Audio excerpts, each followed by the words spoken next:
There is a moment in Season 3 of Regular Show where Benson, the gumball machine boss who has spent 60 episodes yelling at his employees and never quite crossing into actual cruelty, sits down at a picnic table in front of Mordecai and Rigby and eats 2 cheeseburgers. He eats them slowly. He looks at the 2 of them while he chews. He has just told them, moments earlier, that they will not be allowed to have these burgers themselves, even though they bought them, even though they earned them, even though the entire episode has been about how these burgers only exist once every 100 years and will never be available again. And he eats them. He eats both of them, and then he drives away and laughs. That is the ending of an episode called The Best Burger in the World. It is Season 3, Episode 21. It aired on April 9th, 2012, and it is, by most fan accounts, one of the worst things the show ever produced. Here's the strange part. The Best Burger in the World is not bad, in the way bad television is usually bad. It is not poorly animated. It is not badly written in the technical sense. The voice acting is fine. The pacing works. The jokes mostly land. What makes it bad, what makes it sit in the bottom of every fan-ranked list of Regular Show episodes, is something much harder to fix. It is a problem with the heart of it. It is the show forgetting, for 11 minutes, what kind of show it actually is. And once you start looking at the worst received episodes of Regular Show with that lens, you start to see something. You start to see that the show's failures are almost always failures of the same specific thing. The show fails when it forgets that the friendships in it are the entire point. Everything else is decoration. This is not a list of episodes that did not work because the creators were lazy. Regular Show was made by people who cared about it. JG. Quintel had been working on these characters since his student films at the California Institute of the Arts. He pitched Mordecai and Rigby to Cartoon Network out of a project called the Cartoonstitute. He fought for the show. He wrote and storyboarded much of it himself. The episodes that fans hate are not hated because anyone phoned them in. They are hated because they touch something the show was usually careful with, and they touch it the wrong way. Welcome to Velvo. This one goes deep. Get comfortable. We are going to spend the next several hours sitting with the worst episodes of Regular Show. And we are going to ask, not just why fans dislike them, but what each one reveals about what the show was actually trying to do the rest of the time. Let us get into it. There is a scene in the cold open of The Best Burger in the World that most people remember as a setup for a comedy bit and then move past. Mordecai, Rigby, Pops, Skips, Muscle Man, and High Five Ghost are all sitting on the front steps of the house. They are talking about a food truck. The truck is called Grill 'em Up. It serves something called the Ultimatum, which the show describes through a commercial Mordecai and Rigby watch, as a cheeseburger stuffed inside a cheeseburger with 2 deep-fried cheeseburgers as buns, dressed in a special ketchup imported from the Himalayas. The commercial says the burger is so amazing that it is only being offered once every 100 years. The chef, AJ, says that anyone who does not eat one is a chump. Everyone on the steps is excited. Everyone agrees they are going to get one. Pops asks for his Idaho style, and then Benson pulls up in the cart and says, "All right, everybody, listen up. We have a lot of work to do today." That is the beat. That is the entire premise of the episode in one moment. There is a thing everyone wants. Benson is the obstacle. Mordecai and Rigby will spend 11 minutes trying to get around the obstacle, and they will almost succeed, and then the obstacle will swallow the thing they wanted. That is a Regular Show episode. The show ran for 8 seasons on this exact structure, and in most episodes, it works.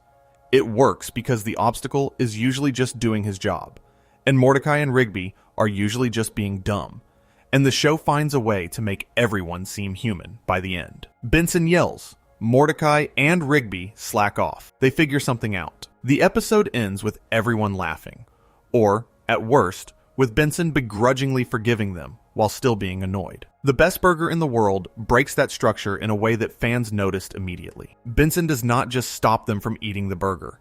He gives them an unfinishable list of chores. He keeps following them around the park. He intercepts every attempt. The episode plays it as a montage, a Tom and Jerry style chase sequence.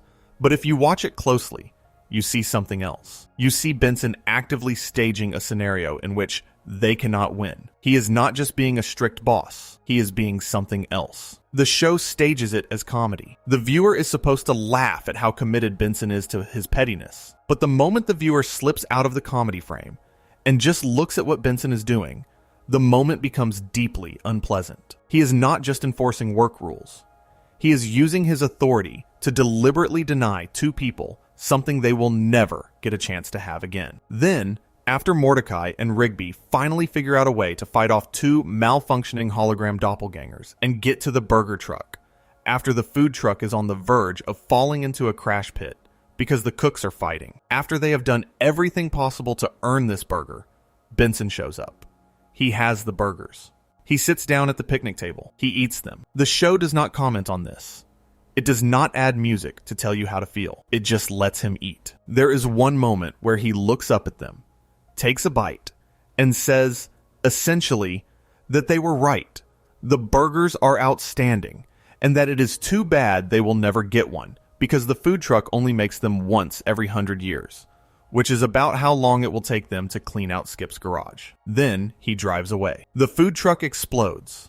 The cooks are gone. The burger will never exist again. Think about what that actually means. Think about what kind of episode of regular show has to be made for that to be the conclusion. The show is telling you, in its plainest possible voice, that the boss got petty revenge on his employees by destroying a once-in-a-century experience for them, ate it in front of them, and then walked away with no consequence. There is no punishment for Benson. There is no apology. There is no moment of him realizing he went too far. The credits roll on him laughing. Fans hated this. The episode sits at a 7.4 on IMDb, which sounds fine until you compare it to the average regular show episode, which sits in the high 8s and 9s. Fan wikis and fan rankings consistently list the best burger in the world among the worst the show ever did. And the reason is not hard to identify, even if many of the people who hate the episode have struggled to articulate it. The reason is that regular show is not actually a show about a mean boss and his put-upon employees. That is the surface premise. But the actual emotional architecture of the show is built on the idea that Benson, however much he yells, is part of the family. He cares. He is grumpy because he has to be. He is the dad.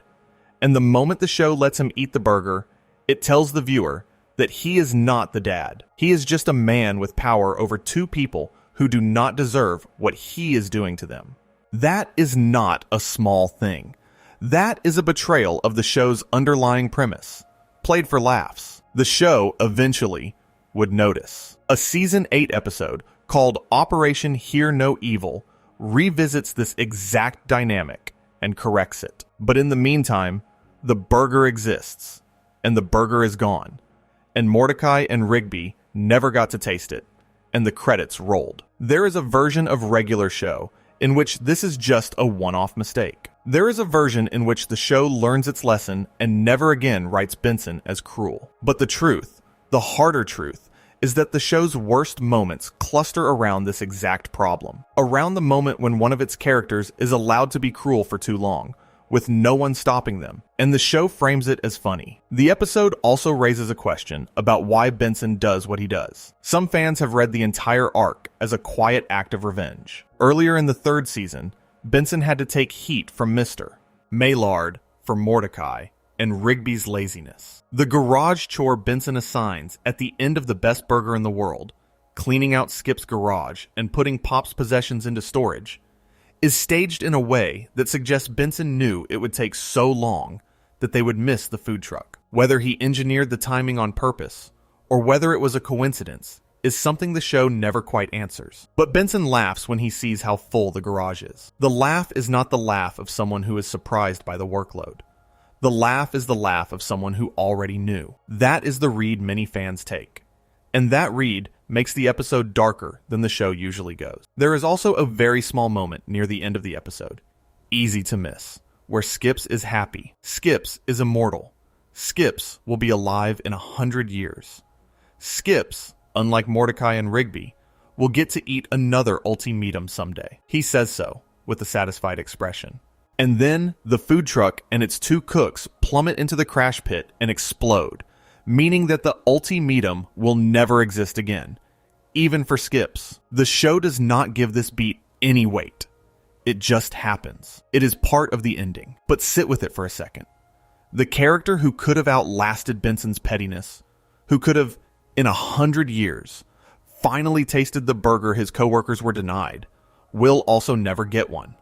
Benson's revenge was not just a denial of Mordecai and Rigby's experience. It was, accidentally, a denial of Skip's future too. And the show, by ending on Benson's laugh and the explosion, treats it as the punchline. Most of the time, regular show was much, much better than this. Think about that for a second. Then think about Do Me a Solid. Do Me a Solid is Season 2, Episode 18. It aired on May 2nd, 2011. It is the 30th episode of the series overall. And it is the episode that introduced Eileen as a major character, that brought Margaret and Mordecai to the closest they had been to a real date up to that point, and that almost no one defends. Even people who love regular show, even people who can articulate the case for Wall Buddy or The Longest Weekend, tend to go quiet when Do Me a Solid comes up. There is a reason for that. The reason is Rigby. The premise of the episode is built on a small idea. Mordecai and Rigby are doing each other small favors, which they call solids. A glass of lemonade, changing the channel, folding socks, putting cheese on nachos. Skips, who exists in the show as the voice of consequence, warns them not to abuse the solids. The show telegraphs that bad things will happen if they ignore him. They ignore him. Then Eileen, who is in love with Rigby, comes to the coffee shop and asks Rigby to go on a double date with her, Mordecai, and Margaret. Mordecai sees this as the chance he has been waiting for. He has been pining over Margaret since the first season. This is a real opportunity.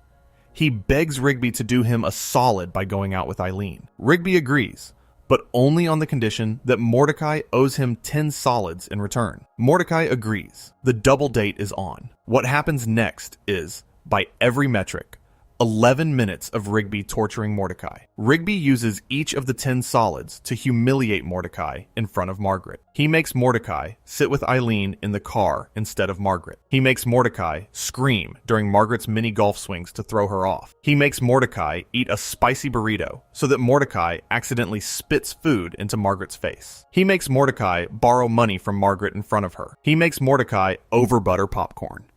He invites Muscle Man and High Five Ghost to the night without warning. And then, for the 10th solid, he makes Mordecai do something so humiliating, the show literally cannot show it. The episode cuts away.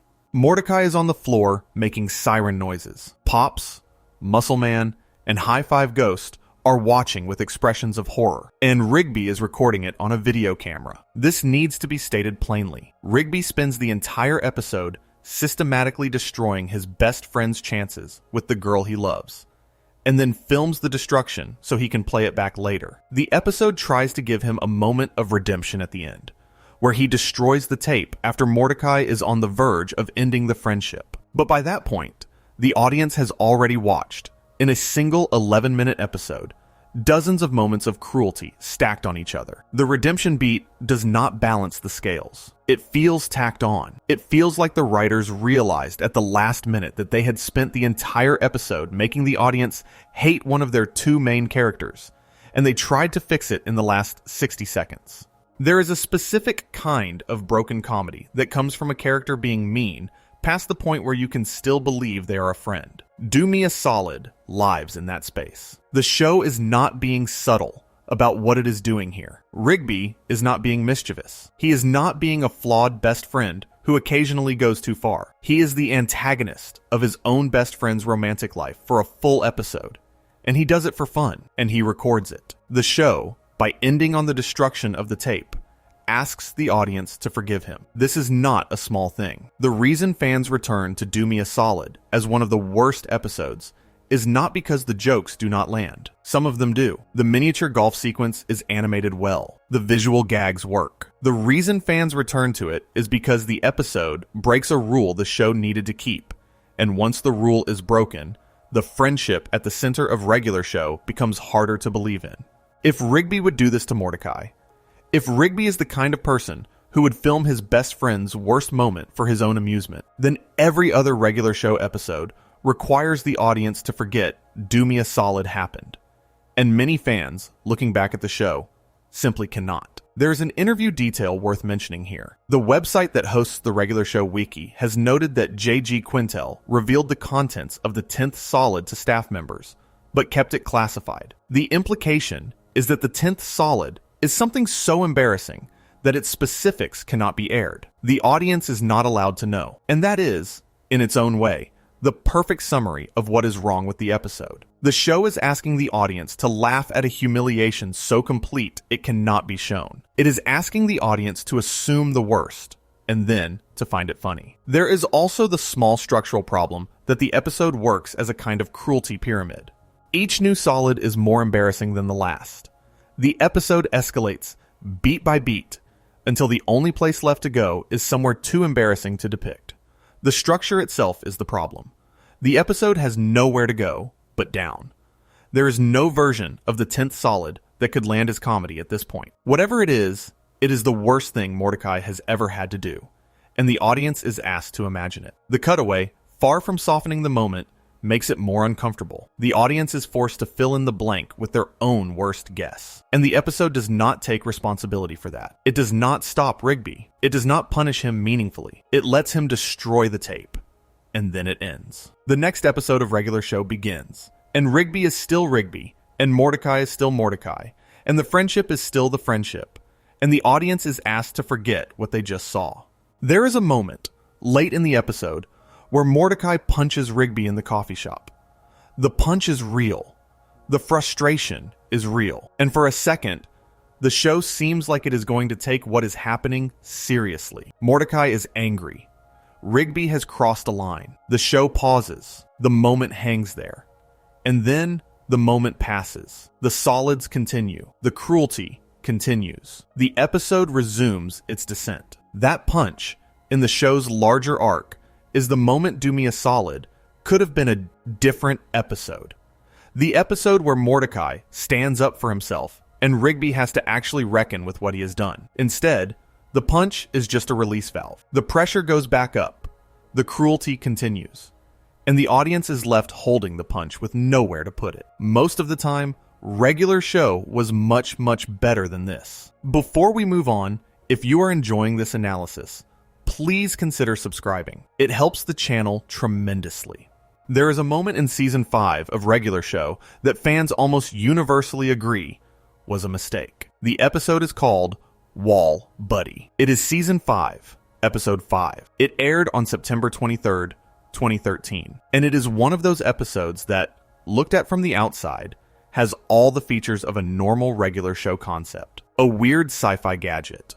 A simple domestic premise. A pair of best friends who do not want to do their chores. The episode opens with Mordecai and Rigby being told by Benson that they have to clean their room, which is a mess. Rigby does not want to clean. Mordecai does.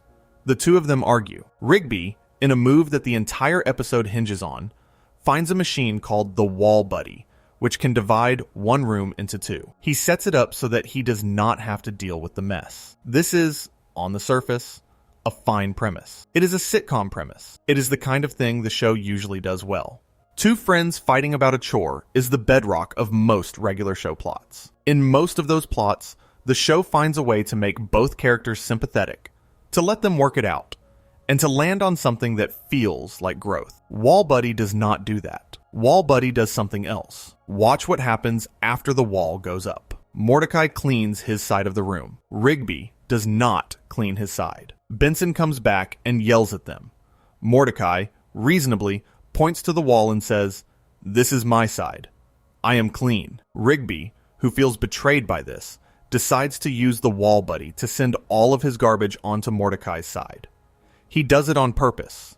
He does it for spite. The Wall Buddy, being a machine that responds to commands, starts duplicating walls and pushing them around the room until the entire house, and eventually the entire park, is being torn apart by an infinite cascade of moving walls. The episode ends with the park destroyed, Benson screaming about who he can fire for the damage, and Mordecai and Rigby pointing at each other in panic. There is no real resolution. There is no real growth. The two of them spend 11 minutes hurting each other, And then a sci-fi machine almost destroys their workplace.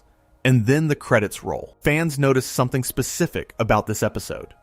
They notice that Rigby's behavior in Wall Buddy is, in their own ranking systems, narrowly on par with his behavior in Do Me a Solid. He is petty. He is lazy. He intentionally sabotages his best friend out of spite, and the episode never properly punishes him for it. Wall Buddy is the kind of episode where you find yourself, halfway through, no longer rooting for Rigby, where you find yourself wishing Mordecai would just walk away. The problem is that the show is asking you to root for both of them. The show is asking you to find the squabble cute.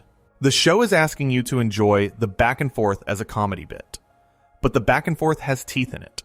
The behavior is genuinely mean, and the resolution is not a resolution at all. It is just chaos. And then an ending. There is a reason fans rank Wall Buddy this low. It is not the animation, which is fine. It is not the concept, which is workable. It is that Rigby, in this episode, is selfish in a way that does not feel like Rigby. The show has spent 5 seasons building a character who is lazy and self-centered, but who, at his core, loves Mordecai, and would not actually try to hurt him on purpose. And then, in 11 minutes, the show asks the audience to believe that Rigby would, in fact, deliberately weaponize an alien machine to dump garbage onto his best friend's side of the room because his feelings were hurt. That is not the behavior of a flawed best friend. That is the behavior of someone who has stopped being a friend. The show, by not punishing it, by ending on a chaos beat without addressing the cruelty, signals that it does not think anything wrong has happened. It frames the cruelty as the joke.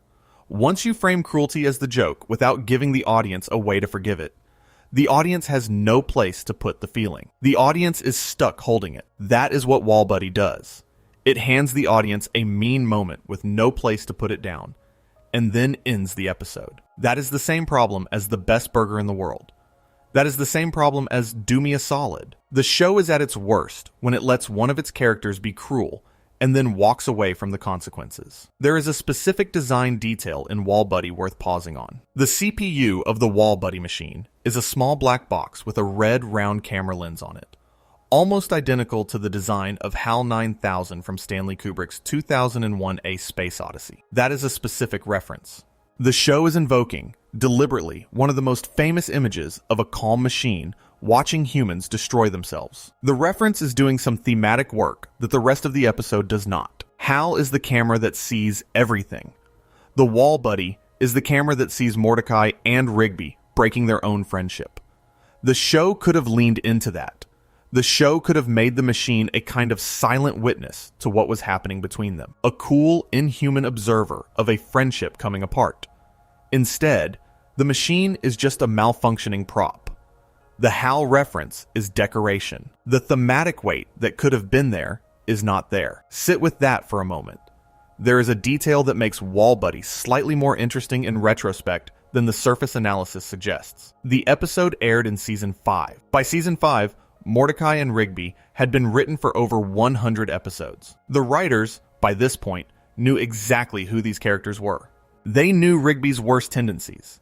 They knew where the line was, and they crossed it anyway, deliberately, because they wanted to set up a moment of growth that would happen in later episodes. Wall Buddy is, in some readings, the bottom of the curve, the point at which Rigby is at his worst, so that the audience can later notice when he has changed. Some fans accept this reading, some fans reject it. The argument depends on whether you believe an episode of television can be a deliberate low point that justifies later highs, or whether you believe each episode has to stand on its own. Wall Buddy, by the second standard, fails. By the first standard, it might be a small piece of a longer arc. The fan rankings split on exactly this question. Sit with that for a moment.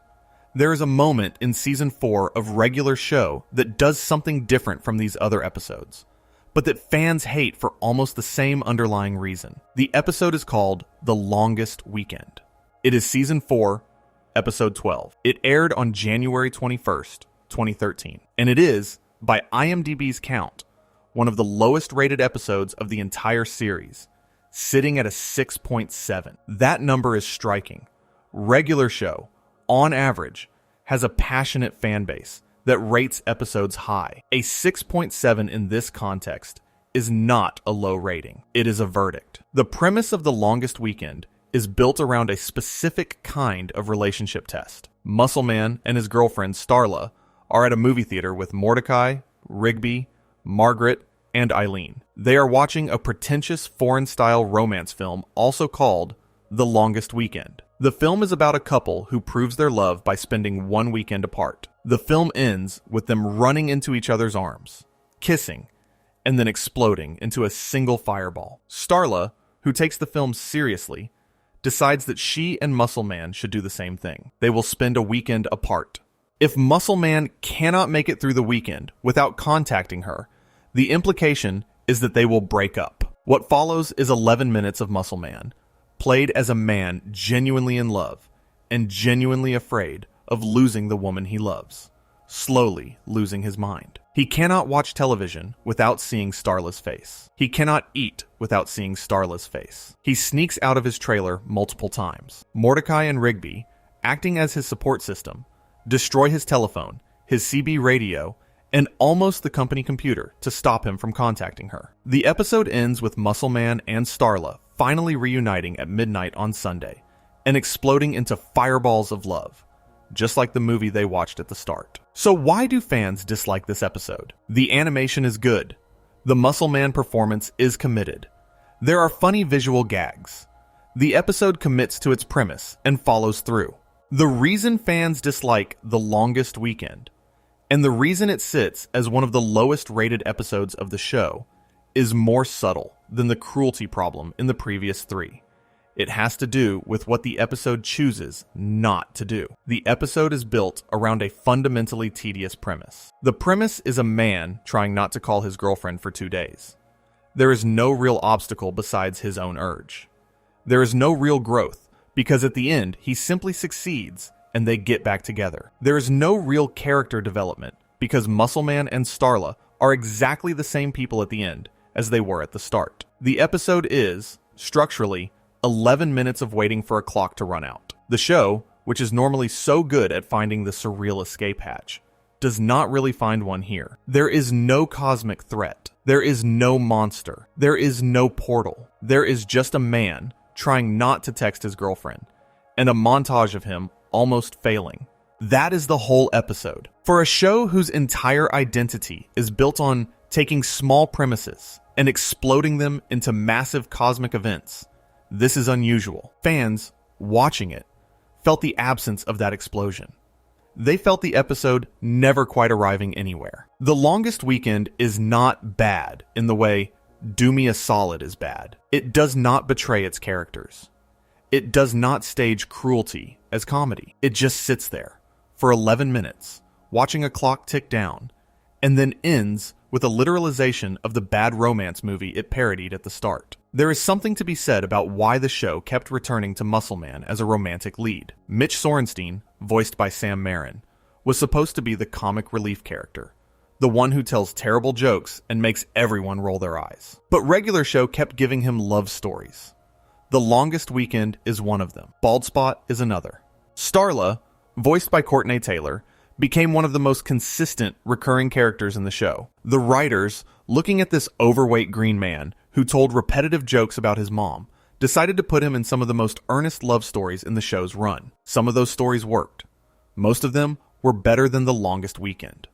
The format of The Longest Weekend, this stripped-down premise, this absent of the surreal sitcom plot, exposed something about Muscle Man as a romantic lead that fans had been ignoring. Without the cosmic backdrop of the rest of the show, his story is just a man trying not to call his girlfriend. That, alone, was not enough. There is a scene at the start of this episode that is worth noting, because it is the part most fans actually liked. Mordecai and Rigby are in the theater, and they hate the movie, and they make fun of it the whole time. The art house parody is well observed.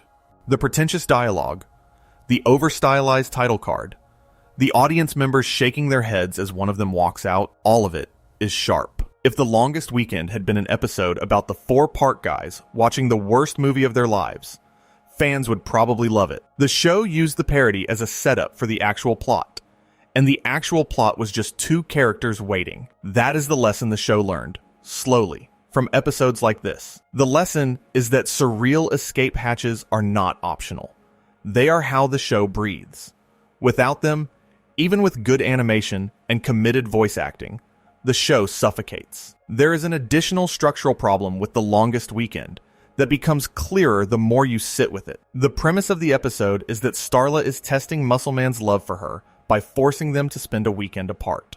If you reverse the perspective, if you watch the episode from Starla's point of view, the entire setup becomes uncomfortable. Starla is, in essence, threatening to break up with her boyfriend if he cannot accept an arbitrary rule she has created based on a movie they just watched. The threat is real.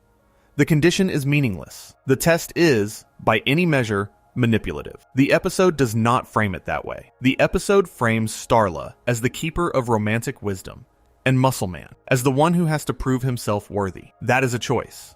And it is a choice that, for some fans, undercuts the entire emotional foundation of the episode. The audience is being asked to root for a relationship in which one partner sets up arbitrary tests and the other partner desperately tries to pass them. That is not love. That is something closer to anxiety. The show, by ending on the fireball explosion reunion, treats the test as having validated the relationship. But a relationship that requires this kind of validation is a relationship that has not actually been tested. It has just been performed. That red is harder to hold, but it is one of the readings that recurs in fan discussions of The Longest Weekend. The episode, looked at without the comedy framing, is a portrait of a relationship in which one person creates artificial obstacles and the other person treats those obstacles as meaningful. And the show, by not stepping back and letting either character recognize this, treats the dynamic as romantic instead of fraught. There is a scene in season 4 of Regular Show where Muscleman, having just gotten a haircut, looks in a mirror and sees a bald patch on his head. The episode is called Bald Spot. It is season 4, episode 5, depending on which production order you use, and it aired on November 12th, 2012. The IMDb rating sits at a 6.8. The episode is, by most fan accounts, one of the worst Muscleman-focused episodes the show ever produced. And the reason is almost the exact opposite of the reason fans dislike The Longest Weekend. The Longest Weekend fails because it is too small. Bald Spot fails because it is too thin. The premise is, in its entirety, that Muscleman has a bald spot. He is afraid Starla will see it, and he spends the episode trying to cover it up. He wears a giant novelty hat. Benson takes the hat away through a paper shredder, which is itself an unusually mean-spirited beat. He goes shirtless to the roller rink to distract Starla with his pecs, which the show animates as moving on their own and hypnotizing every woman in the building. Eventually he tells Starla the truth. She is upset that he hid it from her, and she reveals that the bald patch is actually just stubble from a bad haircut. He is fine. The episode ends with them making out. There is something almost mathematically uncomfortable about this episode. The show is asking the audience to invest 11 minutes in a problem that did not exist. Muscleman is not actually going bald. Starla does not actually care if he is. The conflict is built on a misunderstanding that any character in the show could resolve in a single line of dialogue. The show, knowing this, leans into the misunderstanding for the whole runtime, padding it with a roller rink set piece and a series of variations on the theme of Muscleman, trying not to remove his hat. What makes Bald Spot specifically bad, the thing fans return to in their rankings, is the texture of the comedy. The episode leans heavily on Muscleman's body in a way that some fans found genuinely unpleasant. The shirtless flexing scenes, the prolonged shots of his pecs, the hypnotic sequence where the women in the rink are drawn in by his physique. The show plays it as a goof, but the goof requires the audience to sit with several minutes of imagery that, depending on your tolerance for that kind of comedy, lands as either irritating or actively unpleasant. Even the IMDb reviews, in their own words, describe the episode as bizarre and irritating in a way the rest of the show is not. There is a moment toward the end of Bald Spot that hints at what the episode could have been. Benson, talking to Muscleman, tells him that there is nothing wrong with going bald, that the people who care about him will not care about it, that punching the wall will not grow it back. Then Benson, in a quieter moment, says to himself that he already tried. That is a regular show line. That is the kind of small, sad, character-anchored detail that makes the show work when it works. Benson, the boss, the gumball machine, the man whose entire body is glass, is bald, and has a comb-over. He has tried to fix it. He has failed. He has accepted it. If the entire episode were that line, expanded into 11 minutes, Bald Spot would be one of the better episodes of Season 4. Instead, that line is a footnote. The rest of the episode is shirts being torn off, and hats being shredded, and Pecs hypnotizing strangers. Sit with that contrast. The show knew how to do this. The show knew the version of this story that worked. Benson's confession, told quietly, is exactly the texture regular show could produce when it was paying attention. Bald Spot was an episode that was not paying attention. It was an episode that took the surface premise, executed the surface premise, and never reached for the deeper one. Fans, watching it, felt the absence. There is a small detail from Skips' biography that connects to this. In Bald Spot, Skips reveals that he himself is bald and has a comb-over to cover it. He admits that it took him 400 years to get used to being bald. That is a line. That is the line. Skips, an immortal Yeti who has been alive for centuries, took 400 years to come to terms with his hair loss. The show plays it as a one-off joke. But the line is, structurally, a confession of vanity that touches the same nerve as Benson's secret. Two of the show's adult, settled, supposedly mature characters are quietly hiding the same small embarrassment in different ways for different reasons. That is a real subject. That is what Bald Spot could have been about. It was not. The episode used the line as background flavor and then went back to the Peck sequence. There is a version of every regular show episode that fails where you can see the better version it could have been. That is, in some ways, the most painful part of looking at the show's worst episodes. They are not failures of imagination from a show that lacked imagination. They are failures of imagination from a show that, episode after episode after episode, demonstrated exactly what it was capable of. Bald Spot is a case where the show had the better version one line of dialogue away from itself, and just chose to walk past it. That is what the worst episodes of regular show share. Not bad animation, not bad voice acting, not bad concepts. They share a moment, somewhere in the writer's room, where someone could have said, "What if we did this the way the show usually does?" And someone instead said, "No, let us do it this way." The result is the version that aired. The version that aired is the one fans now rank in the bottom of every list. Before we move on, if you are enjoying this analysis, please consider subscribing. It helps the channel tremendously. There is a scene in Season 3 of Regular Show that most people remember as a famous internet moment and then move past. The scene is Benson's screaming meltdown at the end of Think Positive. The episode is Season 3, Episode 14. It aired on January 30th, 2012. The screaming sequence has been clipped and posted thousands of times. It is, by any measure, one of the most quoted moments in the show's history. Voice actor Sam Marin, in interviews, has noted that the performance damaged his vocal cords. He developed a migraine. He lost his voice. The performance is real. The pain in it is real. And yet, Think Positive, considered as a whole episode, sits low in fan rankings. Its IMDb rating is comparatively higher than the others on this list, an 8.1, which suggests the climax pulls a lot of weight. But the episode itself, the 11 minutes leading to that climax, is widely considered one of the most uncomfortable regular show experiences. It is one of the few episodes where the show explicitly asks the audience to sit through Mordecai and Rigby being so incompetent, so stupid, so deliberately destructive, that the audience finds itself on the side of the boss who wants to scream at them. The premise. Pops, the lollipop-headed son of the park owner, has had enough of Benson's yelling. He tells Benson to stop yelling at Mordecai and Rigby, ever, or he will be fired. Benson agrees, reluctantly. He tries anger management. He tries counting to 100. He tries an audio cassette of mantras. He tries throwing chairs out of his apartment window.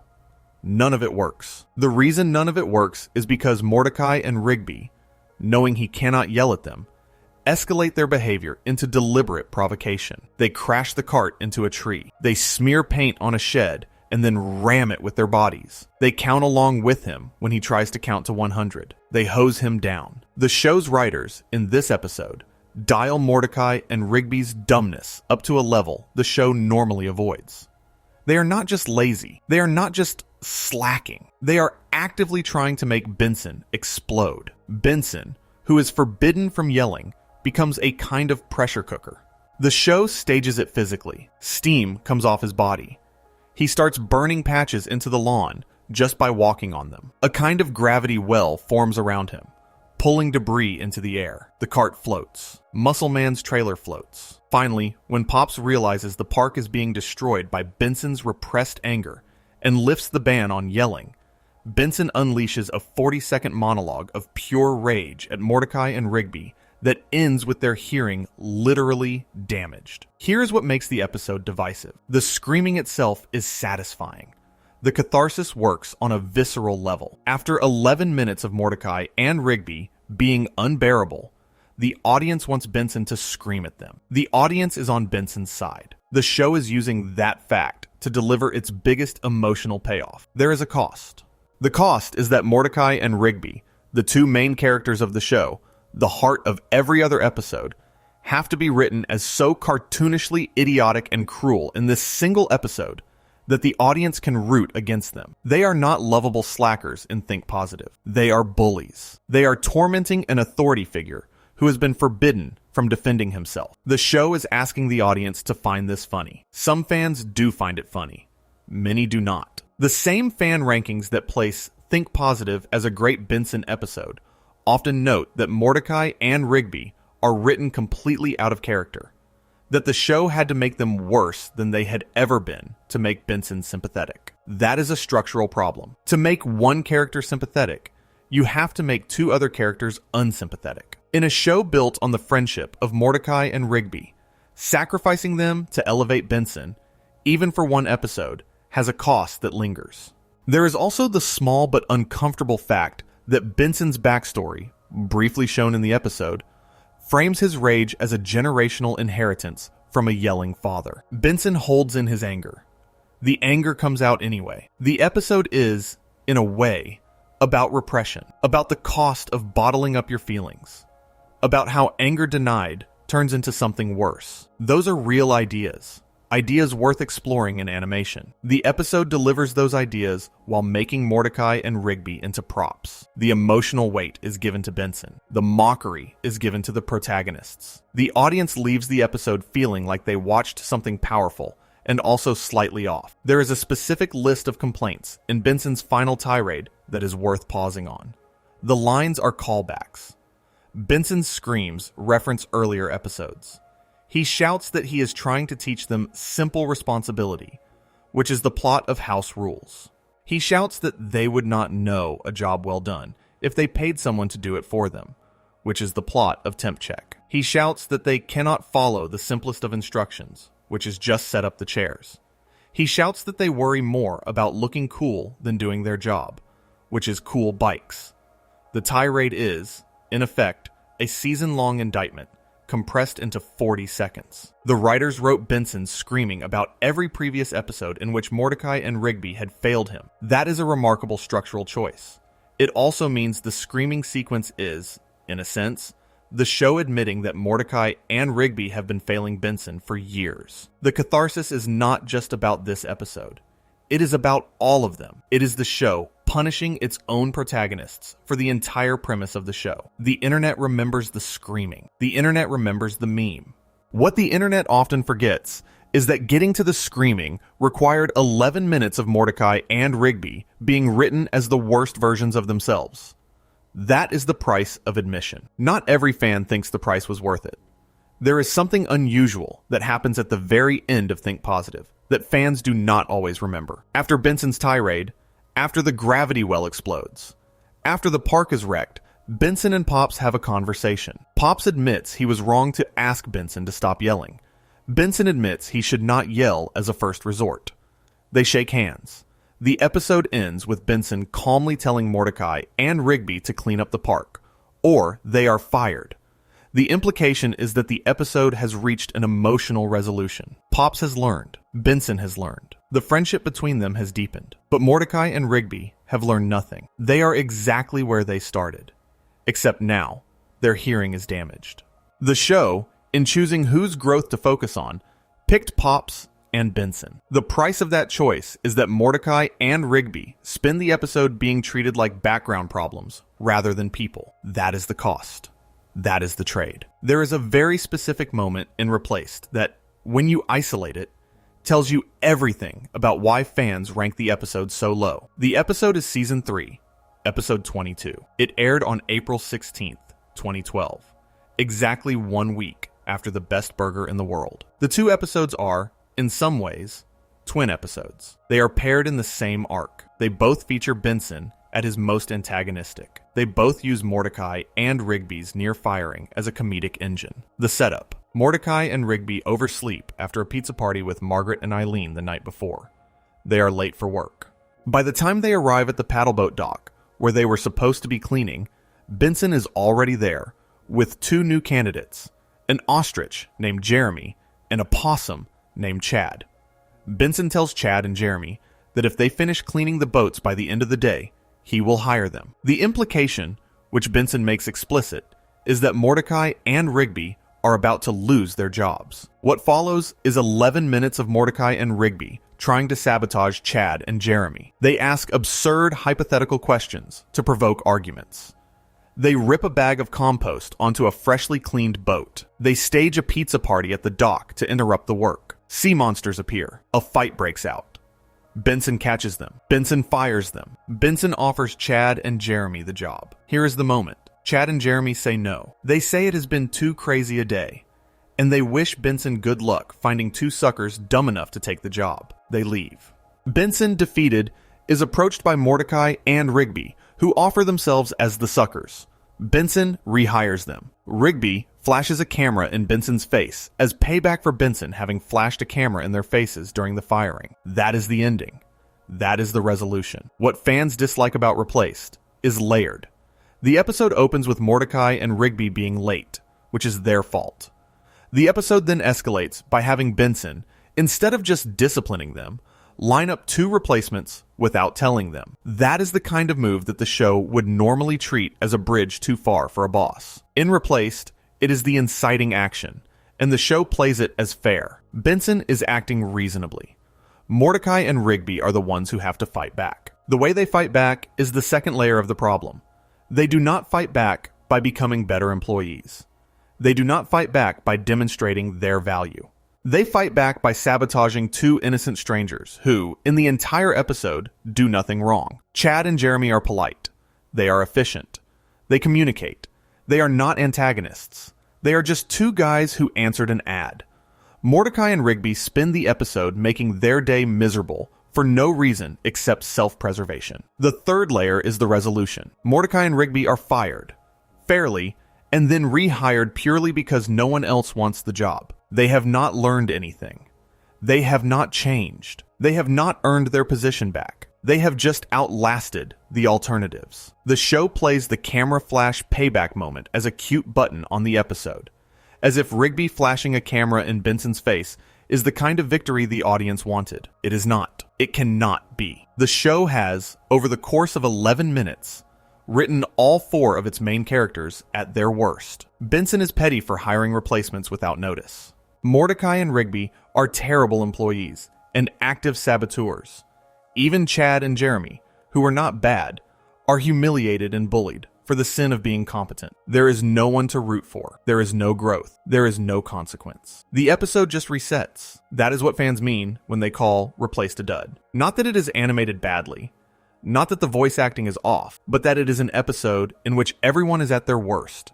No one learns anything, and the credits roll on a flat note. It is the closest regular show ever got to a sitcom that did not believe in its own characters. There is a way to read Replaced as a darker, more interesting episode than fans give it credit for. You could argue that the show is making a statement about workplace precarity, about how the threat of firing is used to keep workers in line, about how Mordecai and Rigby's sabotage is the predictable response of two people whose jobs have been weaponized against them. You could read it as a labor allegory. You could find sympathy in it. That is not the version the show actually delivered. The version the show delivered is a comedy of escalating cruelty in which the audience is asked to laugh at 4 different forms of bad behavior in 11 minutes. The punchline is that nothing changes. That is not satire. That is just stuckness. The show would do better. The show, in later seasons, would let Mordecai and Rigby grow. It would let them take the job seriously. It would, by the end, let them save the universe. But in season 3, in Replaced, the show was telling the audience that nothing about these characters could change, even when the threat was real. Fans, even the ones who could not articulate it, felt that. There is one detail in Replaced that fans sometimes overlook, but that adds an extra layer of strangeness to the episode. Chad and Jeremy share a name with a real-world English folk rock duo from the 1960s, also called Chad and Jeremy. The reference is buried. It is the kind of joke the show often made. Cartoon Network's regular show was full of 1980s references, and occasional 1960s references for variety. Naming the 2 replacement characters after a folk rock duo is on brand for a show that took its visual style from 80s commercials and its sound from Casio keyboards. The reference does not change the episode, but it does show you what the writers were thinking. They were thinking about music. They were thinking about jokes. They were not, by all visible evidence, thinking about whether the episode worked emotionally. The reference is a joke that nobody in the audience demographic would catch. The emotional beat is a joke that everyone in the audience demographic could feel was off. The show, in Replaced, prioritized the small reference over the large one. That tells you something about which decisions got attention in the writer's room and which ones did not. There is a moment in season 1 of regular show that, in retrospect, looks like a warning sign. The episode is The Unicorns Have Got to Go. It is season 1, episode 8. It aired on October 25th, 2010. It is one of the earliest episodes in the entire show's run, produced before the writers fully understood what kind of show they had made. It is the episode where the show first introduces a problem it would never quite solve. The premise: Mordecai and Rigby are at the coffee shop. Margaret is there. Mordecai, watching a commercial for a cologne called Dude Time, decides that buying the cologne will help him win Margaret over. Rigby tells him not to bother. Mordecai buys the cologne anyway, sprays it on himself in the park, and instead of attracting Margaret, attracts a group of frat bro unicorns. The unicorns are crude. They are loud. They are designed to look like riffs on famous figures, including one based on the Alex DeLarge character from A Clockwork Orange, one based on Billy Idol, and one based on the comedian Gallagher. They tell Mordecai that Dude Time is not for getting women. It is for hanging out with the bros. The unicorns spend the episode hijacking Mordecai's life. They force him to drink unicorn slobber. They give him bad advice on how to flirt with Margaret. They throw a party at the house. They tie up Benson and gag him in a closet. They eat his gumballs. They torment Rigby. Rigby, throughout most of the episode, sides with them against Mordecai, until the unicorns turn on him too, at which point Mordecai and Rigby reconcile, go to Skips, and arrange a drag race in which the unicorns are launched into the sky and exploded by Benson. The reason this episode lands as one of the worst rated in season 1 is, in a way, the same reason later episodes land low. It is built on cruelty staged as comedy. The unicorns are obnoxious in a way that the show wants the audience to find amusing, but the unicorns are not just obnoxious to other unicorns. They are obnoxious to Mordecai, to Rigby, and to Benson, all of whom are characters the audience has been asked to care about. The show is saying, look at how bad these guys are. The show is also saying, watch them be bad to your friends for 11 minutes. There is the Rigby problem. Rigby, in this episode, abandons Mordecai at the most vulnerable moment of his romantic life. He sides with the bullies. He fakes helping his best friend up after a unicorn pushes him to the ground, and then pulls his hand away at the last second. The show eventually punishes Rigby by having the unicorns turn on him. The show eventually has him apologize, near tears. But the apology happens at the end of an episode in which the audience has already watched Rigby be cruel, just like in Do Me a Solid, just like in Wall Buddy, in a way that the show keeps insisting is funny, but feels instead like a small tear in the friendship the show is supposed to be about. The Unicorns Have Got to Go is the prototype for the worst regular show episodes. It is the early version. It is the version where the show tries to use cruelty as an engine and discovers, by accident, that the audience does not laugh. The laughs in this episode are uncomfortable laughs. The unicorns are not lovable antagonists like Death or the Hammer, or the cosmic wizards the show would later invent. They are just bullies. The show, not yet sure what to do with bullies, has them throw a party, get blown up, and disappear. Two of the unicorns from this episode would return later, in House Rules, where they would also be blown up. The show's relationship with these characters never deepened. They were simply bad guys who kept showing up to be punished. The format of the punishment, exploding them in a vehicle, became one of the show's go-to ways of getting rid of antagonists it did not know how to resolve. The cooks in the best burger in the world fall into the crash pit. The unicorns are launched into the sky and exploded. The wickets in Picking Up. Margaret are driven off a cliff. The show, when it cannot find a way to resolve a conflict cleanly, blows up the antagonists. Every time it does this, there is a small loss. There is a small admission that the writers could not find a way out. The Unicorns Have Got to Go is the first time the show makes that admission. Many fans, ranking the worst episodes, go back to this one because it shows the pattern at its earliest. Before the show learned to do better. Before the show learned what it was. The bad behavior was already there, in the structure, waiting. There is a small detail in The Unicorns Have Got to Go that captures, in miniature, what the show would later refine into something subtler. When Mordecai sprays himself with Dude Time and the unicorns appear, the implied joke is that Mordecai has accidentally summoned them. The cologne does not attract women. It attracts these specific creatures. That is a gag. Buried inside the gag, though, is an idea that regular show would return to over and over again. The idea is that consumer products in this world come with hidden cosmic consequences. That when you buy a cheap cologne, you might be summoning frat bro unicorns. That when you eat a special sandwich, you might be poisoned. That when you play a video game, you might be transported into the game. That when you set up a rock, paper, scissors game with your best friend in the show's pilot, you might rip a hole in reality. That is the show's foundational premise. The mundane, when you look at it closely enough, contains the cosmic. The Unicorns Have Got to Go is the show practicing that premise for the first time. The execution is rough. The unicorns are crude. The cruelty is unbalanced. But the underlying idea is the show finding itself.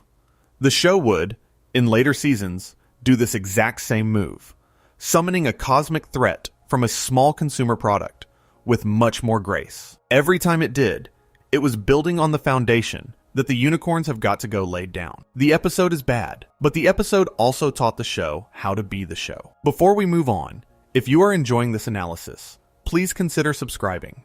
It helps the channel tremendously. There is a scene in Season 5 of Regular Show where Mordecai eats a sandwich inside a portable toilet. The episode is Portable Toilet. It is Season 5, Episode 16, and it aired on January 27th, 2014. It is one of the more divisive episodes the show ever produced. Some fans love it, some fans hate it. The IMDb rating, an 8.5, suggests the love side is winning, but the IMDb fan reviews and the lists of worst episodes tell a different story. Many fans, looking back, single out Portable Toilet as one of those episodes that has not aged well, that feels mean in retrospect, that lands in the bottom tier when they rank the show. The setup. Mordecai, Rigby, Eileen, and CJ are playing a game of Would You Rather at a picnic table. The game is gentle. The questions are silly. CJ asks Mordecai if he would rather live on a houseboat made of garbage or eat a sandwich in a portable toilet. Mordecai picks the toilet. CJ pulls out a real sandwich and dares him to do it. Eileen, gently, says it is not a legitimate dare without a witness. Rigby volunteers. Mordecai goes into the portable toilet. Rigby follows. The door jams. Meatball gravy from the sandwich gets into the latch. Mordecai and Rigby are trapped. Outside, CJ and Eileen are absorbed in a conversation about a fantasy novel they both like, and they do not notice. Muscle Man, who owns the portable toilet, comes by, picks it up, and ships it to a military artillery range to be used as target practice for a new space laser. Mordecai and Rigby inside, are about to be vaporized. What makes this episode controversial is not the toilet. It is the framing of the relationship dynamic. Mordecai, in Season 5, is supposed to be processing his breakup from Margaret and beginning to fall for CJ. CJ, the Stormcloud girl, is one of the most layered romantic interests the show ever introduced. Their relationship is supposed to be the season's emotional through line. Portable Toilet uses that relationship as an excuse for a bathroom-themed adventure. The objection some fans have is that the episode wastes the CJ relationship on a toilet bit. They sit in the toilet. CJ, panicking, has to be the one to track them down. The emotional beat is supposed to be that CJ saves Mordecai, that her feelings for him are real, that the dare was not malicious. The show plays it that way. The ending is genuinely sweet. CJ is heroic. Eileen and CJ become closer friends. The relationship moves forward. The path to that emotional beat goes through 11 minutes of Mordecai, trapped in a portable toilet, having a panic attack with Rigby, while a military general orders the toilet to be vaporized for target practice. The visual is unpleasant. The setup is built on a dare that the audience is asked to accept as flirty. The rescue is paced in a way that requires the audience to sit with the toilet bit for most of the runtime before getting to the actual relationship beat. There is a specific complaint that runs through fan discussions of Portable Toilet, and it is worth naming. The complaint is that the episode is gross. Not gross in the way regular show is sometimes gross, with cosmic monsters and exploding heads.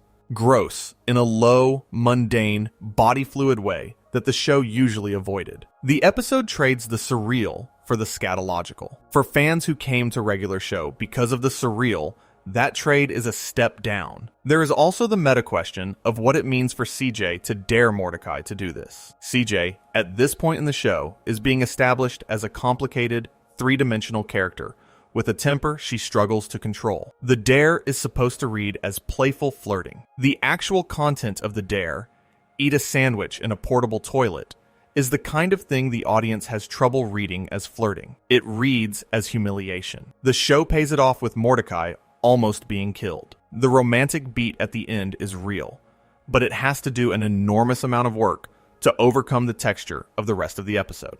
There is a moment near the end of Portable Toilet where Rigby, claustrophobic and terrified, shouts that he is trapped in there with a crazy person, and Mordecai just rolls his eyes. The moment is supposed to be funny. It is supposed to land as a beat between two best friends whose dynamic is mismatched panic versus deadpan acceptance. The moment also has the same problem the worst episodes always have. It puts one character in real distress and the other in dismissal of that distress. The show plays it as the joke. That is, by now, a pattern you can see clearly. The worst regular show episodes are the ones in which one character's distress is treated as comedy, and another character's role is to be the one not taking it seriously. Mordecai, with Margaret and Dumia Solid. Mordecai cleaning while Rigby spites him in Wall Buddy. Muscle Man and his bald spot. Rigby trapped in the toilet. The show, when it is at its best, finds a way to share the weight of distress between characters.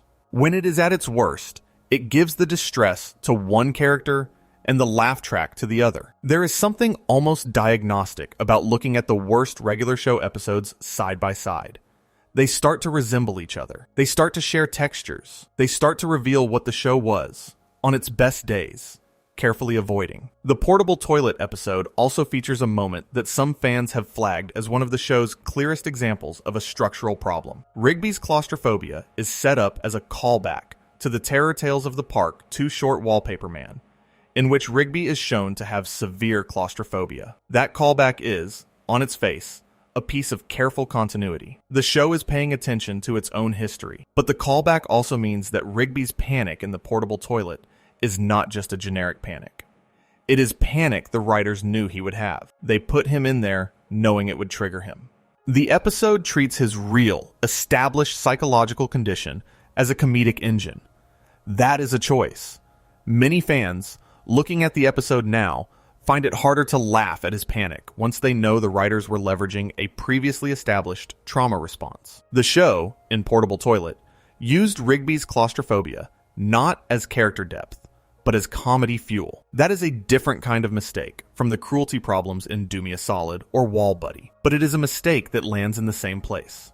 Rigby is suffering, and the show is treating his suffering as the punchline. There is a moment in Season 5, in an episode called Skip's Story, that some fans love passionately, and some fans rank as the worst thing the show ever did. The episode is Season 5, Episode 22. It aired on April 21st, 2014. The IMDb rating sits at a 9.6, which is unusually high. The fan rankings, particularly on Reddit and on dedicated fan wikis, tell a more complicated story. Many fans, even fans who love the show, point to Skip's story as a misfire, not because of execution, which is gorgeous, not because of voice acting, which features Mark Hamill in one of his best performances on the show, and Grey DeLisle as Mona, but because of what the episode chooses to do with one specific character, the premise. Mordecai and Rigby ask Skips, the immortal Yeti, why he is named Skips when he could just walk. Skips tells them the story. The story is set in a high school in the 1800s, filmed in a style that mashes period dialogue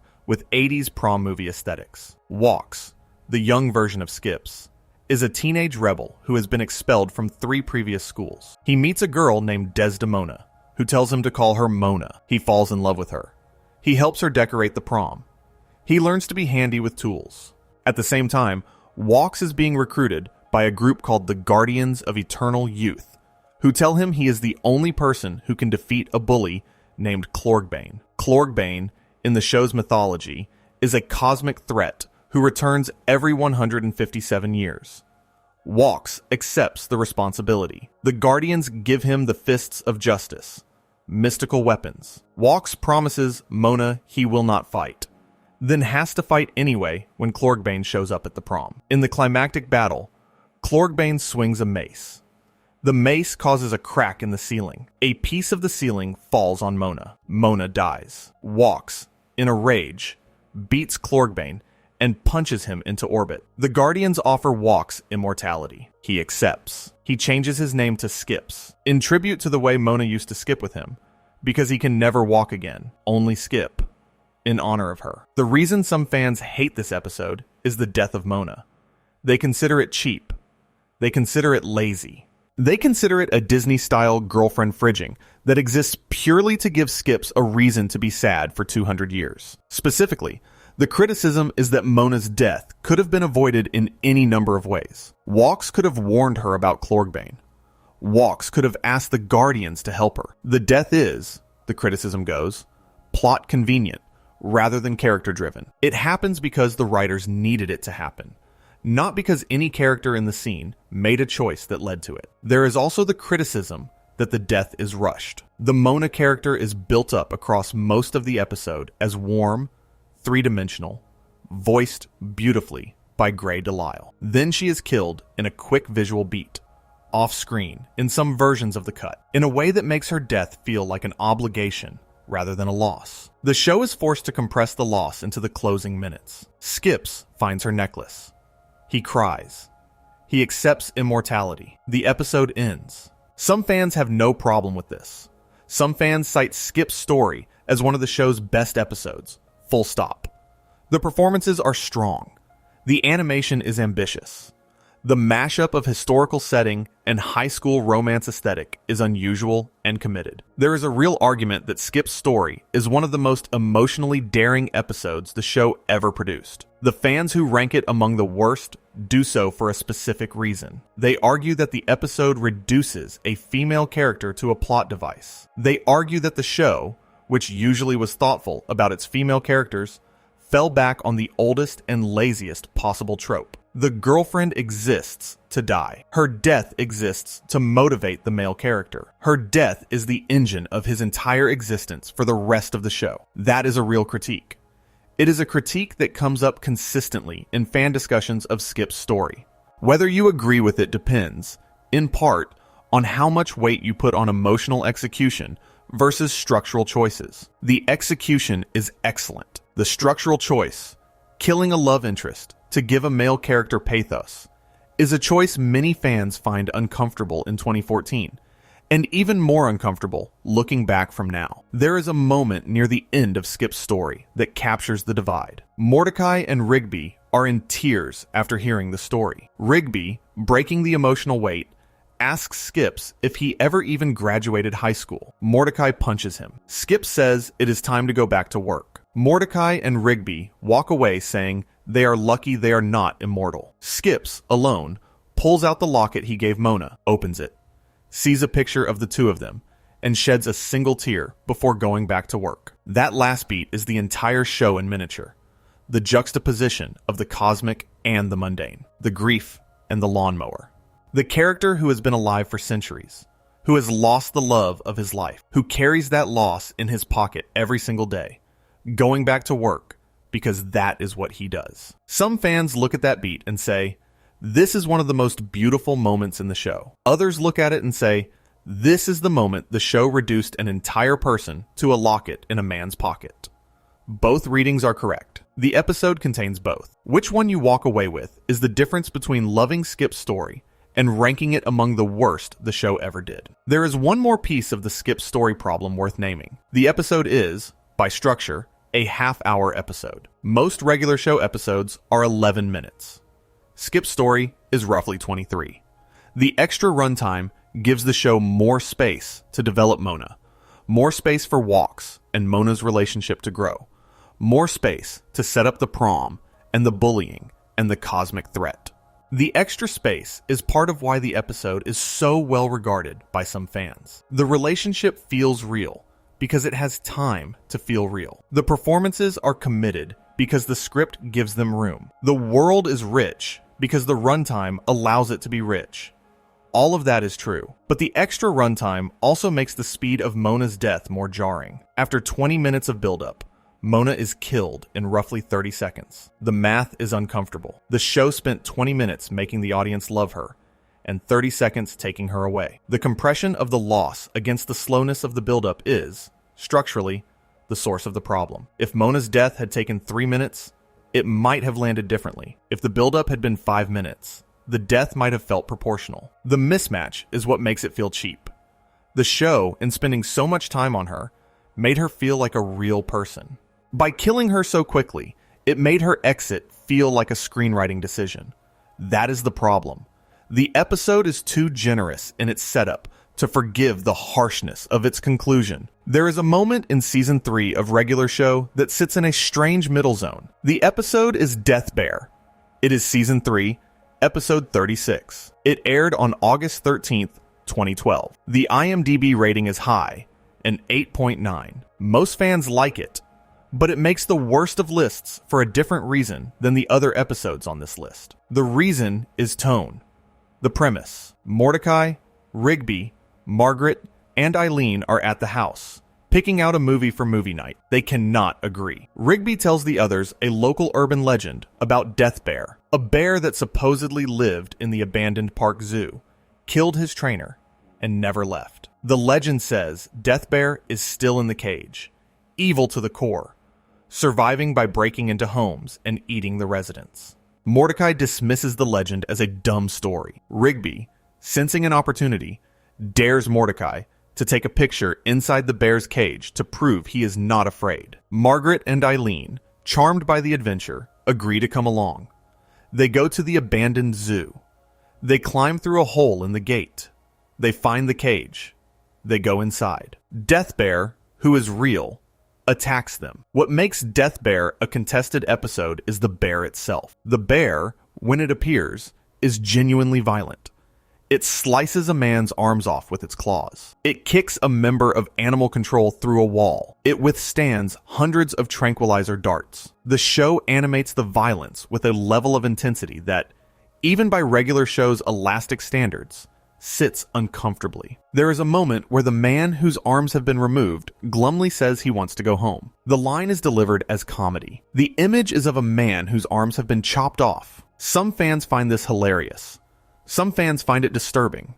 The question of which group you fall into is the question of where regular shows' tonal limits are. The show always traded in cartoon violence. Death existed in the show as a literal character, a hooded figure who took souls. Skips beat people through walls. Rigby's body exploded into pieces in multiple episodes. The violence in Death Bear is not, technically, more extreme than the violence in dozens of other episodes. The violence in Death Bear has a different texture. It is not surreal cartoon violence.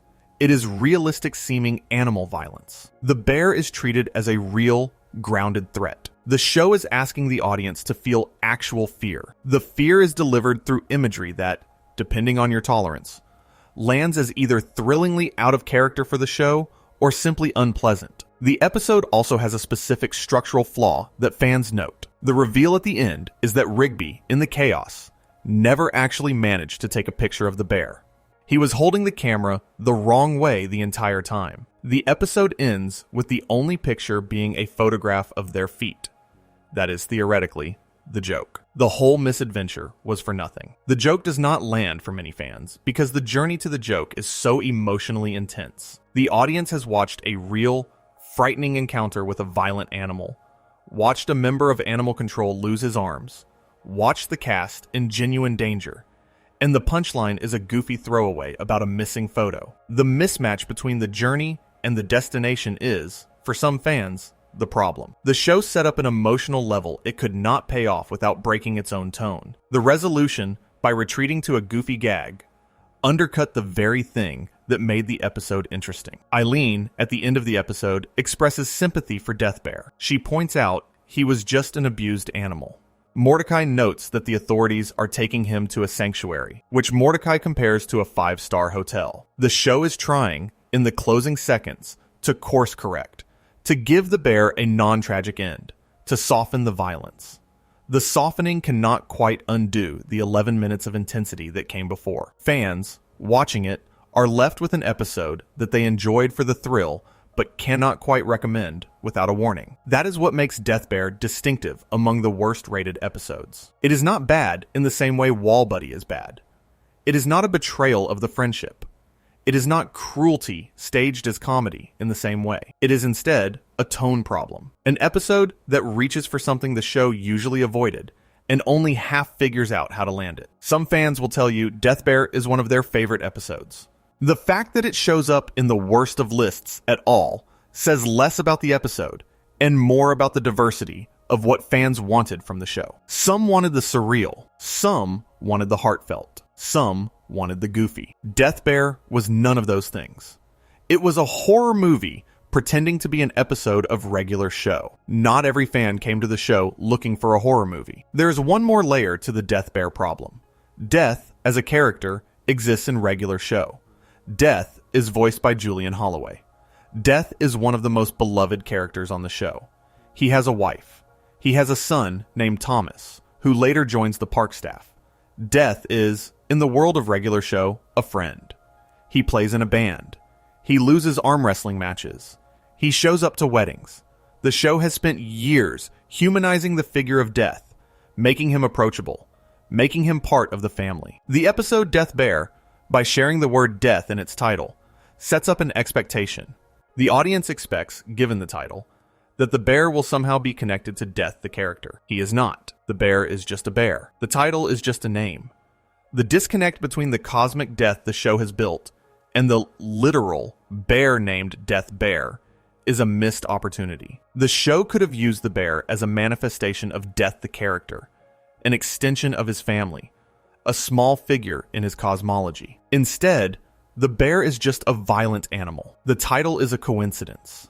That, too, is part of why the episode lands awkwardly. The show trained the audience to expect cosmic resonance from anything called death, and Death Bear delivered, instead, a literal mauling. The expectation and the delivery did not match. Before we move on, if you are enjoying this analysis, please consider subscribing. It helps the channel tremendously.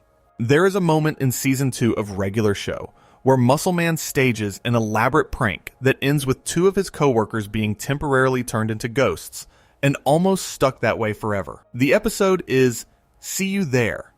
It is Season 2, Episode 17. It aired on April 25th, 2011. It is the episode that, more than any other, established the rivalry between Muscle Man and Mordecai and Rigby in a form that the show would slowly soften over the next 6 seasons. It is also, in some fan rankings, one of the worst. The premise: Muscle Man is throwing a costume birthday party for High Five Ghost. Everyone in the park is invited. Mordecai and Rigby are not. Mordecai believes they are being excluded because that morning, Rigby choked on something. Mordecai performed the Heimlich maneuver, and the dislodged choke wad accidentally splashed soda in Muscle Man's face. Muscle Man, the theory goes, is holding a grudge. What follows is 11 minutes of Mordecai and Rigby trying to crash the party. They show up at the door. They are turned away. They sneak around the back. They meet a ghost, Low Five Ghost, the brother of High Five Ghost, who turns out to be an actual ghost. Low Five Ghost offers to turn them into ghosts so they can phase through walls and get into the party. They accept. He turns them into ghosts.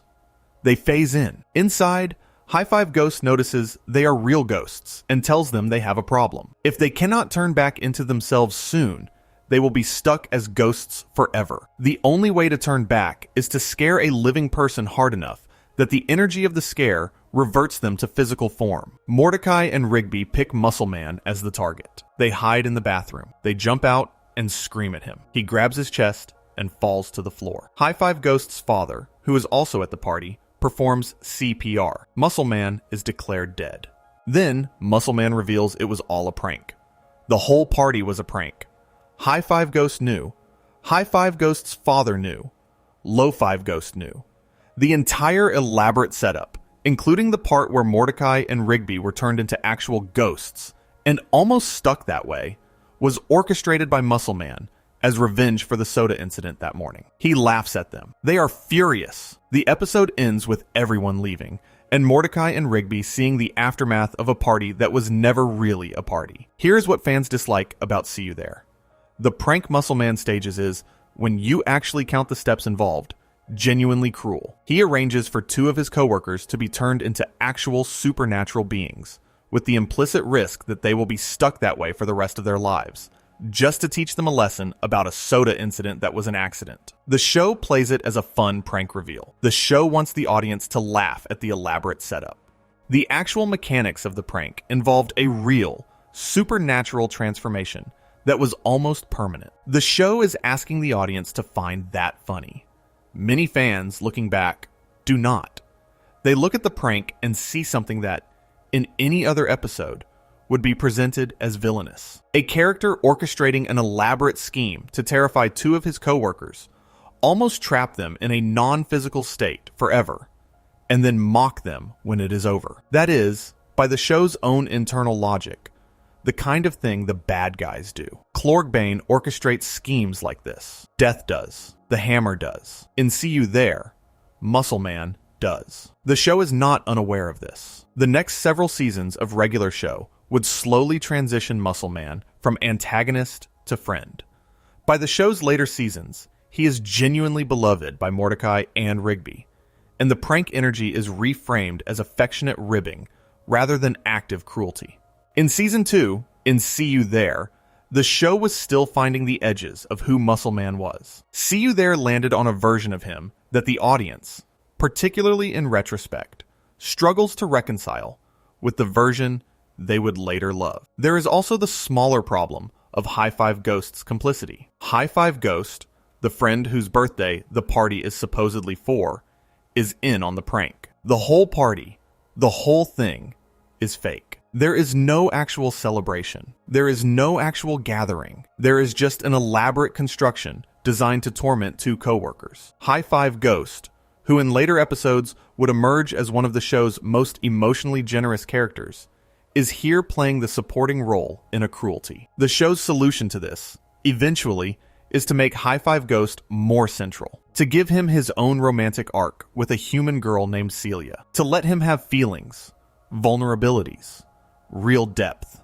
By the time you get to the postcard episode, where High Five Ghost waits 4 years to receive a postcard from a woman he loves, the version of High Five Ghost in See You There is barely recognizable. The show, over time, fixed this character. See You There exists. In the moment it aired, the character it presented was not High Five Ghost the romantic.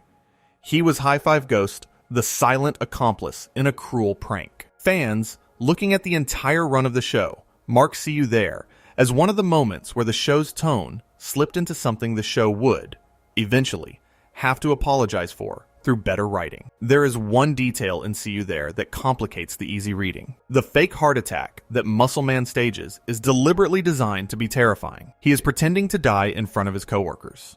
They believe he is dying. They call for a doctor.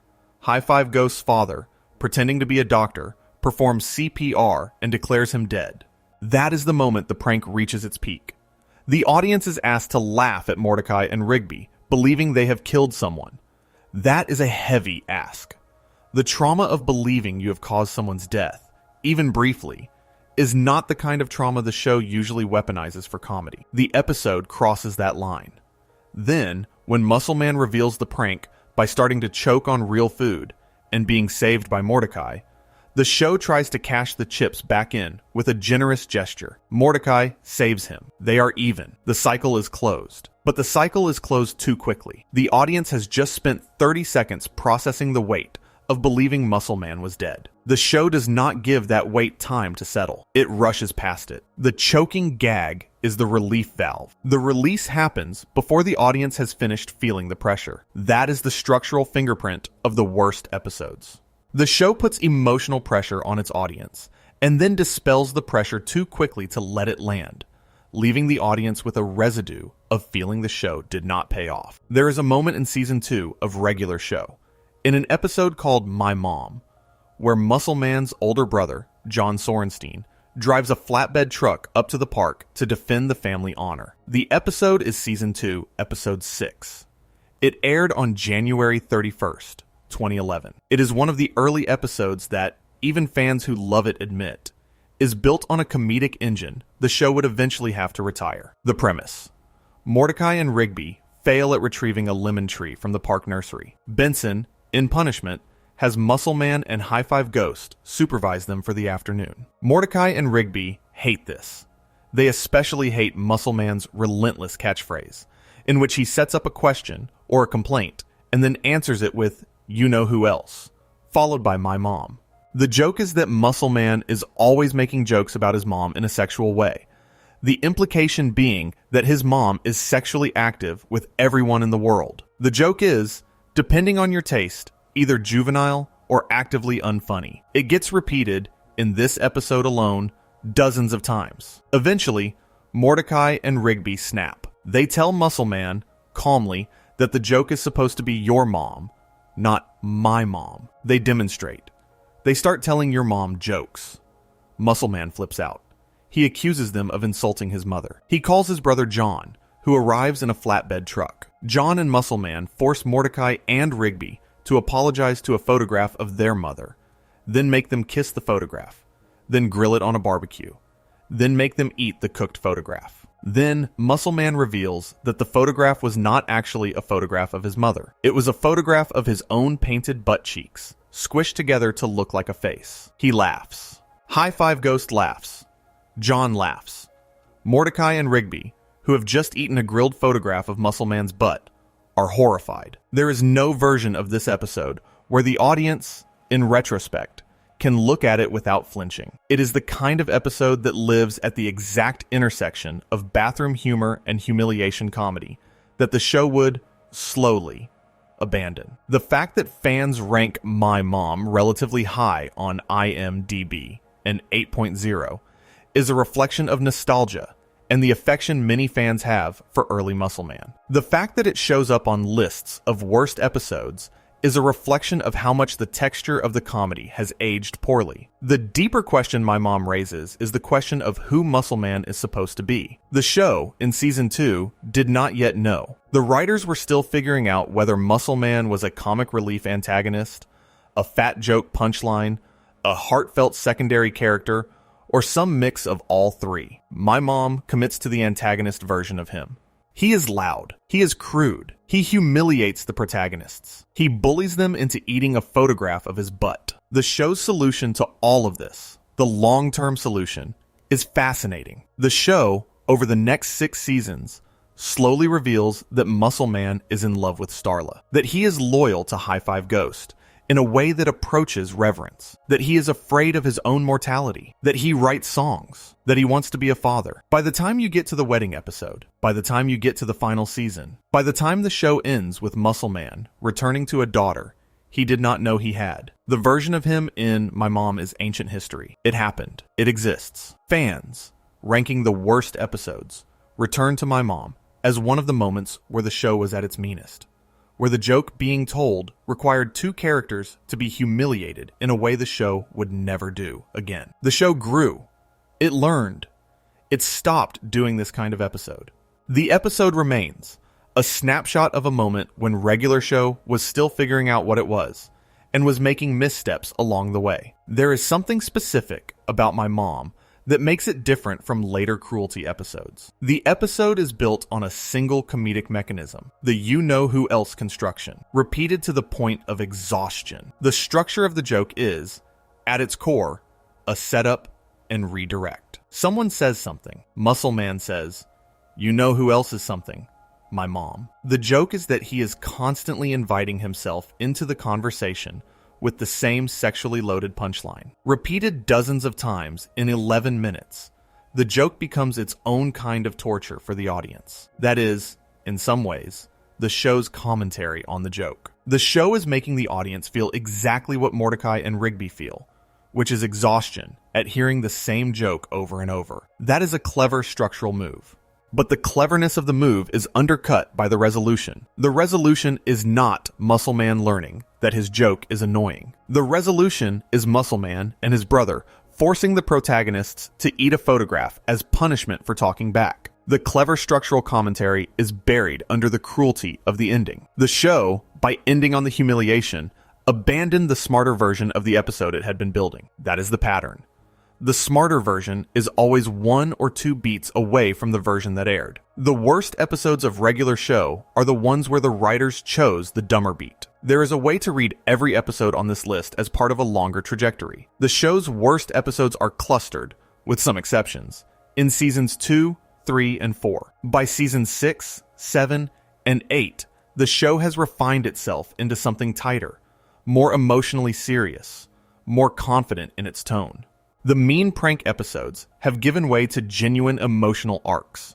The Cruel Benson episodes have given way to the version of Benson who is, in later seasons, one of the most generous characters in the show. The Mordecai and Rigby cruelty episodes have given way to the version of those characters who, in the final season, save the universe together. The worst episodes of regular show are not just bad episodes. They are the early drafts of what the show was trying to become. They are the moments where the writers, not yet sure of who these characters were, made choices that the future of the show would have to gently undo. Watching them now is, in a way, like watching a writer's notebook. You can see the missteps. You can see the false starts. You can see the show, episode by episode, learning what it was. That is why this list of the worst episodes of regular show is, in an unexpected way, a list of the show's most interesting episodes.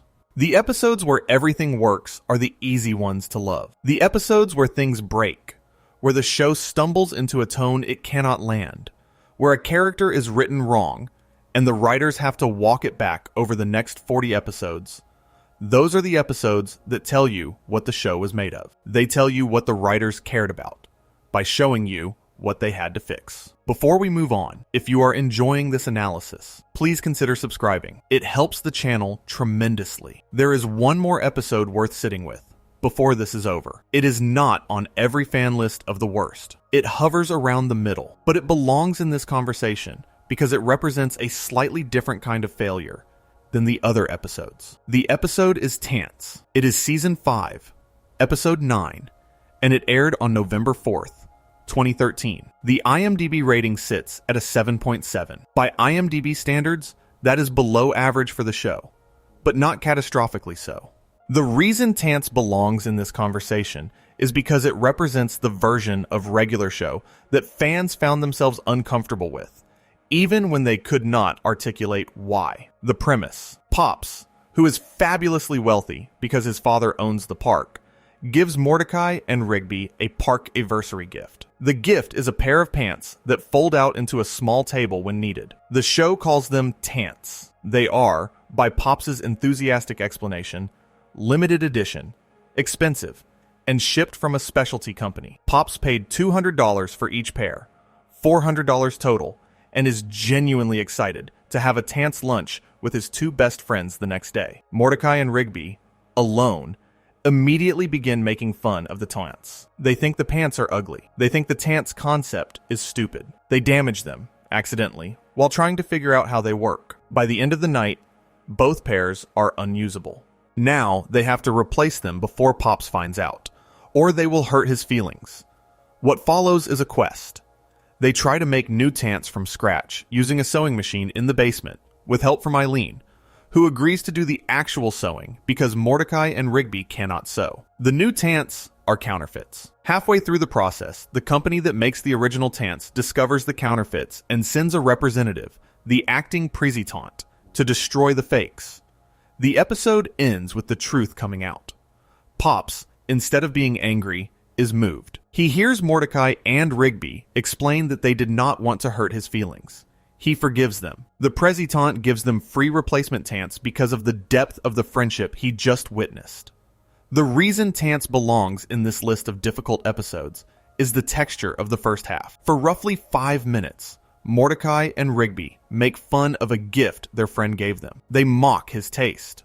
They mock his enthusiasm. They mock the concept of the taunts themselves. They are, in those 5 minutes, written as ungrateful and dismissive of a person who genuinely loves them. The show eventually course corrects. The eventual emotional payoff is that Mordecai and Rigby realize how much Pops cares about them, and the realization moves them. There is a beautiful line midway through the episode where Mordecai mournfully says that they are not limited edition friends. He means that Pops thinks they are. He means that Pops has spent $200 per friend on them, and they are not worth it.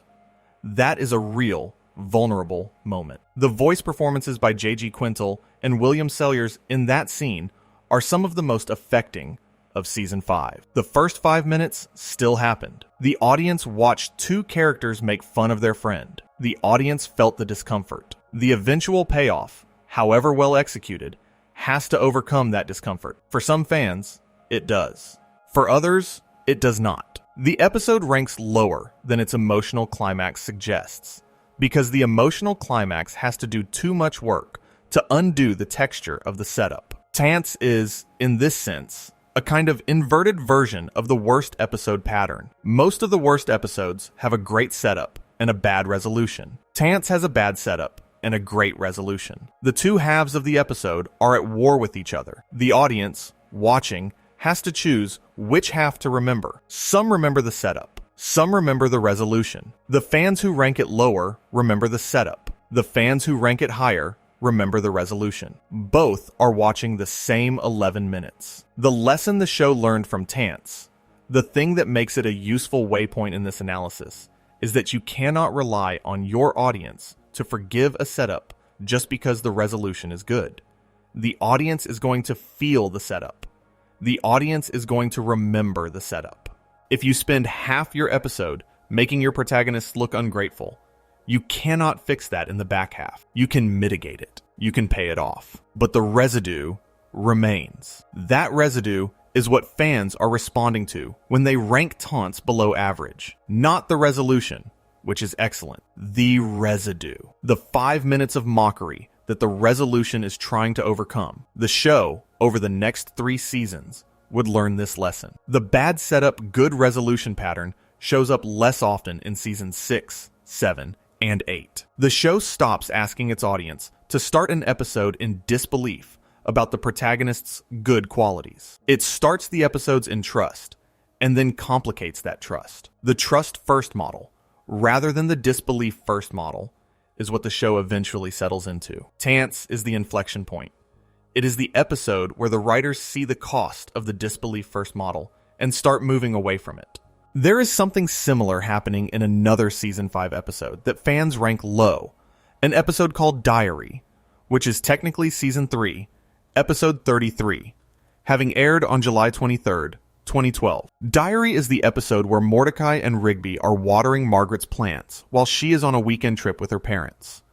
Rigby, joking around, takes a hat from Margaret's bedroom. Mordecai chases him. They bump into a bookshelf. A book falls off. The lock on the book breaks. The book is Margaret's diary. Now Mordecai is panicking. The whole rest of the episode is built on his fear that Margaret will think he read her diary, even though he has not. They try to fix the lock. They glue it. They burn it. They throw it in the toilet. Skips arrives. Skips says the only way to fix the diary is a magic ritual that requires them all to confess a secret. The Guardian of Secrets, a giant magical guardian, attacks them when Rigby peeks. The episode escalates into a full cosmic confrontation built around the idea that secrets are magical, that diaries are sacred, and that violating someone's privacy can summon a literal monster. The episode ends with the diary repaired. Mordecai and Rigby return to the coffee shop the next day to learn that Eileen had been at Margaret's apartment all weekend, watering the plants on her own.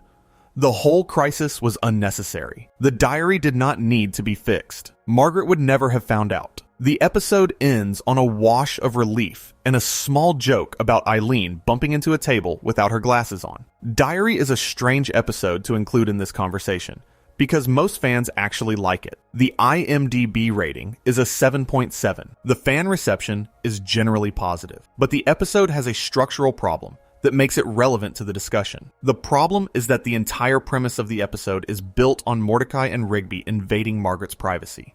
They take a hat from her bedroom. They drop her diary. They consider, for a moment, reading it. They handle her personal possessions for 11 minutes without her knowledge or consent. The show plays it as comedy. Mordecai's panic about the diary is the engine of the episode. The audience is asked to identify with his panic, to feel the stakes of his potentially being caught. But what he might be caught doing, technically, is invading the privacy of someone he claims to care about. The show does not name this.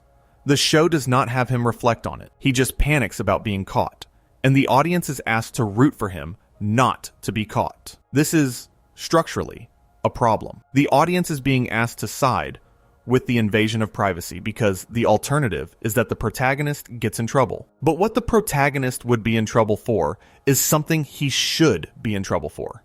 The show, by framing his potential discovery as the dreaded outcome, treats the privacy violation as something to be hidden rather than something to be reckoned with. That is a small thing. It is a thing fans mostly let slide because the Cosmic Guardian sequence at the end is fun, and the Skip's backstory beat is genuinely moving. But it is part of why some fans, looking at the show carefully, place Diary lower than its IMDb score would suggest. The episode asks the audience to forgive a kind of behavior that, if they thought about it for too long, they might not want to forgive. There is something the show learned, slowly, over its 8-season run. Something that, by the time you get to the final season, the show clearly understands at a structural level. The thing the show learned is that the friendship between Mordecai and Rigby is not, actually, the main subject of regular show. It is the lens. It is the perspective the show looks at everything else through. The show is not about two friends. The show is about the universe, seen from inside a friendship.